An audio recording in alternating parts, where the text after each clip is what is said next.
রাত পোহালে দ্বিতীয় দফার ভোট, তার আগে উঠে এলো বিস্ফোরক অভিযোগ। এক মহিলা রেস্তোরাঁ মালিককে গভীর রাতে হুমকি দেওয়ার অভিযোগ উঠল এক যুবকের বিরুদ্ধে। যুবকের বাড়ি কাকসা এলাকায়। সোমবার রাত 11:15 নাগাদ ঘটনাটি ঘটেছে কাকসার দার্জিলিং মোড় এলাকায়। ওই রেস্তোরাঁর মালিক লতা ধীবরের অভিযোগ, ওই যুবক বিভিন্ন সময়ে রেস্তোরাঁতে খেয়ে যান, কিন্তু টাকা চাইতে গেলেই নানা রকম হুমকি দেয়। নিজেকে প্রভাবশালী বলে দাবিও করেন তিনি। এমনকি পুলিশের আইজি, ডিআইজি সবার সঙ্গে তার ভালো পরিচয় রয়েছে, এমন হুমকিও দেন। আমি ভুল করছি, ঠিক করছি, সেটা তো আমি বুঝবো। সব ভুল হয়ে যাবে। তো আমি বুঝি না দাদা, আমি আমার ব্যবসা বুঝি। আপনি আমার কাছে খাবার খেয়েছেন, এতদিন ধরে রেখে দিয়েছেন ডিউ করে। আপনি একটা এত বড় মানুষ, এত গণ্যমান্য, 4 চাকায় ঘুরে বেড়াচ্ছেন, আপনি আমার পয়সাটা দিয়ে যান, আমার কোনো ব্যাপার বলার নেই। আরে আমার 4 তারিখ 6 তারিখের সঙ্গে কোনো সঙ্গে নেই, আমি ব্যবসাটা বুঝি দাদা, আমি অন্য কিছু বুঝি না। 4 তারিখ আমার কি 4 তারিখ? ওয়াই 4 তারিখ আমাকে কেন দেখাচ্ছেন? আমার ব্যবসার জায়গা, আমি ব্যবসা বুঝি।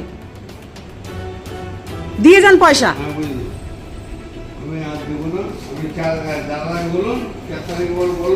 দাদা কেন? দাদা এখানে ব্যবসা চালায় না, আমি চালাই।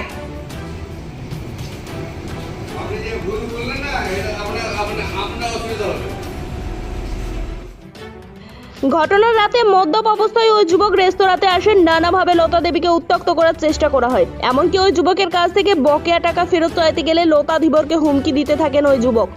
এমনকি 4 মে ভোটের ফল ঘোষণার পর তাকে দেখে নেওয়ারও হুমকি দেওয়া হয় বলে অভিযোগ লতা ধীবরের। বিষয়টি নিয়ে রাতেই কাকসা থানায় যান তিনি। একটি লিখিত অভিযোগ করা হয়েছে, তবে ঘটনার পর পুলিশের তরফে কোনো ব্যবস্থা নেওয়া হয়নি বলে অভিযোগ করেছেন তিনি। পাশাপাশি মেলের মাধ্যমে নির্বাচন কমিশনে অভিযোগ দায়ের করেছেন। লতা দেবী বলেন, প্রকাশ্য রাস্তায় দাঁড়িয়ে আমাকে হুমকি দেওয়া হচ্ছে, মহিলাদের সুরক্ষা কোথায়? ভোটে 36 ঘন্টা আগে এই ঘটনায় উত্তেজনা তৈরি হয়েছে এলাকায়। আমি একজন হোটেল ব্যবসায়ী, দার্জিলিং মোড় বাবা হোটেল। একজন প্রভাবশালী ব্যক্তি, উনি বলছেন যিনি ডিআইজি, বড় বড় নেতাদের আত্মীয়, আমার হোটেলে এসে নানা রকম নাম করে খেয়ে যায়। আমি আজ ভোটের 36 ঘন্টা আগে আমাকে উত্ত্যক্ত করে যাচ্ছে। কবে হয়েছে ঘটনাটা হয়েছে গতকাল রাতে। তো আগামীকাল তো ভোট এখানে এই অঞ্চলে। আমাকে 4 তারিখ দেখাচ্ছে, 4 তারিখ হলে আমাকে দেখে নেবে বলেছে।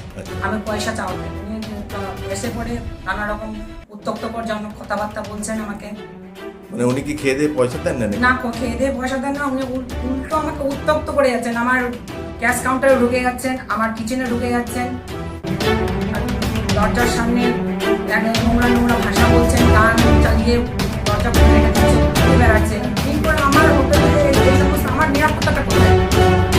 আমি যে ব্যবসায়ী, আমার নিরাপত্তা পাইনি। বা আমি ফোন করার চেষ্টা করেছি, আমি 100 ডায়ালেও ফোন করেছি, ইংরেজ আছে 100 ডায়াল থেকে বলা হলো লোকাল আমি কোনোভাবে কোনো রেসপন্স পাইনি, কোনো টহলদারি ছিল না, কোনো কিছু দেখতে পাচ্ছি না। আমি আমার প্রোটেকশনটা করে, আমি সাধারণ নাগরিক।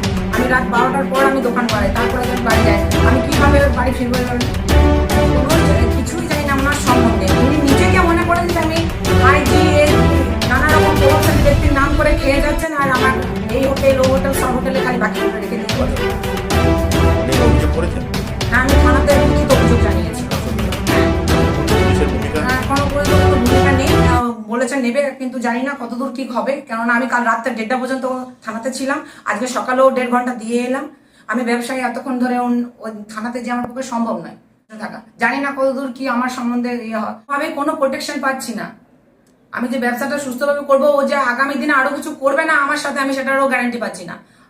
আমি আমার সুরক্ষার জন্য আমি এই খবরটা বার্তাটা বোঝাতে চাইছি। আমি যখন ব্যবসা করবো তখন তো এইভাবে উপদ্রব করবে, আমার কাস্টমার নষ্ট করে দিচ্ছে, আমার পরিবেশটা নষ্ট করে দিচ্ছে। আমার নাম লতা ধীবর। অভিযুক্ত যুবক মতিউর রহমান মির্জা এলাকারই বাসিন্দা বলে জানা গিয়েছে। পুলিশ অভিযোগ খতিয়ে দেখার আশ্বাস দিয়েছে। ঘটনাটি নিয়ে শুরু হয়েছে রাজনৈতিক বিতর্ক। বিজেপির বর্ধমান সাংগঠনিক জেলা সহসভাপতি রমন শর্মা অভিযোগ করে বলেন, রাজ্যের আইনি শাসন নেই, শাসকের আইন আছে। রাজ্যের একজন মহিলা মুখ্যমন্ত্রী হয়েও মহিলারা সুরক্ষিত নন, এর থেকে লজ্জার কি হতে পারে? তৃণমূলের পশ্চিম বর্ধমান জেলা সহসভাপতি সমীর বিশ্বাস বলেন, এত কেন্দ্রীয় বাহিনী এত কড়াকড়ি কিসের জন্য? যেখানে একজন মদ্যপ যুবক প্রকাশ্যে ঘুরে বেড়াচ্ছেন, তারও ব্যবস্থা গ্রহণ করা হচ্ছে না। এই রাজ্যে যে আইনের শাসন নয়, আমরা তো বারবার বলেছি, আর তার নিদর্শন আবার দেখছি। মহিলা মুখ্যমন্ত্রী হয়ে একটা মহিলার নিরাপত্তা নেই, মমতা ব্যানার্জির অধীনস্থ থাকা স্বরাষ্ট্র দপ্তর, আর তার পুলিশ বলছে একটা মহিলাকে যিনি 100 ডায়াল করেছেন কমপ্লেন করেছেন 100 ডায়ালে ফোন করে, তার সত্ত্বেও বলা হচ্ছে আপনি থানায় চলে আসুন। আর যখন গুন্ডারা সেখানে মদ খেয়ে দুধেল গাইরা দাপিয়ে বেড়াচ্ছে, তখন তিনি যাবেন কিভাবে? এইটুকু ন্যূনতম বুদ্ধি নেই পুলিশের, চটি চাটতে ব্যস্ত। আর তারপরে বলছে 4 তারিখের পর বুঝে নেব। আমি জনগণকে করবদ্ধ নিবেদন করছি যে আপনারা আগামী দিন যে ভোট, আগামীকাল যে ভোট, সেই ভোটের মাধ্যমে আপনাদের গণতান্ত্রিক অধিকার প্রয়োগ করে বুঝিয়ে দেবেন যে 4 তারিখে কি হতে চলেছে।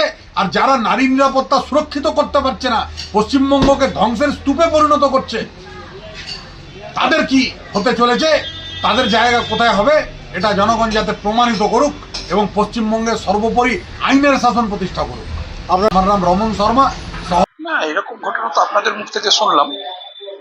তো যদি এরকম কিছু ঘটনা ঘটে থাকে তার জন্য তো প্রশাসন আছে, আর সেটা আমাদেরই লোক, তারা বুঝলো কি করে।